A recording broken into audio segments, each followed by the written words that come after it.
Bienvenue sur le canal des Mac Engineers. Nous allons voir comment est-ce qu'on peut écrire un test unitaire ou alors un test REST Endpoint Controller lorsque nous faisons l'architecture hexagonale.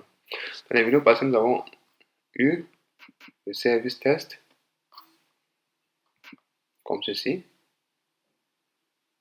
Et maintenant, on va ajouter un autre test. Pourquoi? Parce que chaque module qu'on écrit doit avoir un test. Sinon, vous allez toujours avoir des problèmes en entreprise. Vous devez programmer de façon pertinente, propre. Vous évitez les codes qui ne servent à rien. Vous faites chaque module pour chaque feature. Et pour chaque module, vous devez écrire un test. Pour le module service, on écrit un test. Pourquoi? Parce que la logique de service est programmée par moi. Vous voyez, logique, la fonction login est programmée par moi.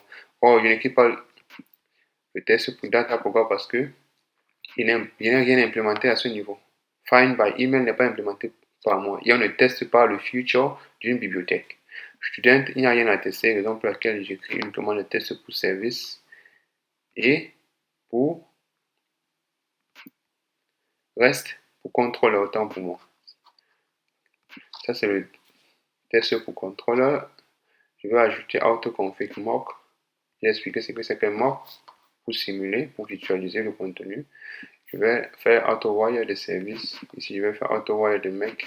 Vous pouvez faire ici pour dire que je veux que tu fasses une allocation. Et si tu mets false, alors il n'a pas fait l'allocation, tu vas tout simplement obtenir une erreur. Je voulais tout simplement vous montrer qu'on peut aussi ajouter require pour dire que je force Spring à alloquer la mémoire. Si vous ne mettez rien, alors automatiquement c'est true. Et ici, je vais tout simplement tester login par la méthode mock perform. Je vais dire login, je vais dire email égale à mec qui est égal à Barcelone. Le contenu est JSON. Aspect, je vérifie sur le code égal à 200. Ensuite, je retourne le contenu du string que j'ai enregistré sur result. Et ensuite, je viens faire assert equals si c'est égal à bienvenue. Alors, mon login a été bien effectué et je vais lancer le test.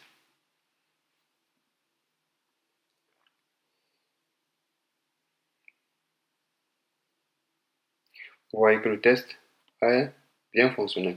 Si vous voulez voir quelle ligne de code a été appelée, vous pouvez utiliser par exemple le coverage que j'ai montré sur les tests automatiques pour voir de combien de pourcents est-ce que notre test a été, de combien de pourcents est-ce que notre logiciel a été testé, par exemple de 80%, 90%, et j'ai montré comment vous pouvez faire le coverage à ce niveau.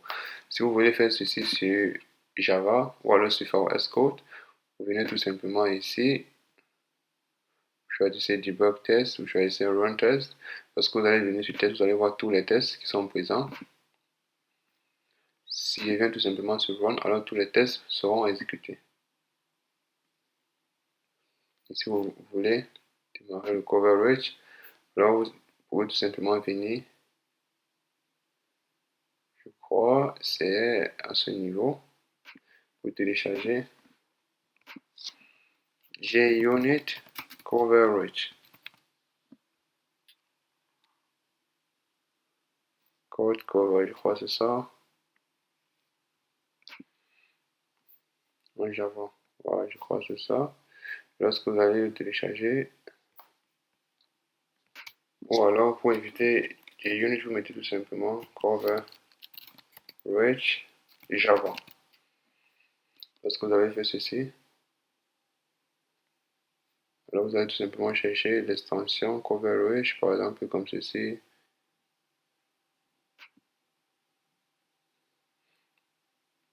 Ou alors je peux choisir ceci. Vous allez voir en fonction du nombre de personnes qui ont installé.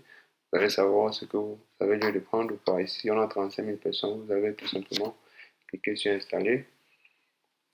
Ça va prendre un certain nombre de temps. Parfois, vous devez redémarrer le navigateur pour que cela fonctionne.